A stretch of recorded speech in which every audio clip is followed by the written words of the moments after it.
એક વાત દરેક મહિલાને આજે મારે કહેવી છે. આપણે આખો દિવસ પરિવાર માટે જીવીએ છીએ. બાળકો, ઘર, નોકરી, જવાબદારીઓ બધાનું જ ધ્યાન રાખીએ છીએ. પણ ક્યારેય પોતાની જાતને પૂછ્યું છે, મારા પોતાના સપનાઓનું શું? દરેક મહિલા આર્થિક રીતે મજબૂત બનવા માટે હકદાર છે. કારણ કે જ્યારે મહિલાના હાથમાં આત્મવિશ્વાસ, પોતાની કમાણી આવે છે ને, ત્યારે માત્ર તેનું જીવન જ નહીં, આખા પરિવારનું ભવિષ્ય બદલવા લાગે છે. શરૂઆત મોટી હોવી જરૂરી નથી.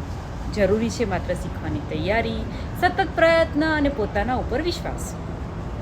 આજે તમે જે નાનું પગલું ભરશો ને, કદાચ એ જ આવતીકાલે તમારા બાળકો માટે પણ પ્રેરણા બની શકે છે. યાદ રાખો, બીજાના સપનાઓ પૂરા કરતાં કરતાં પોતાના સપનાઓને અધૂરા ના રાખતા.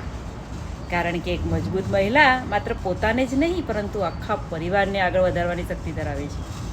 તમારે પણ તમારા માટે કંઈક કામ કરવું હોય ને આગળ વધવું હોય તો તમે મારી વેબસાઇટ www.patelfalguni.ca પર કોન્ટેક્ટ કરી શકો છો.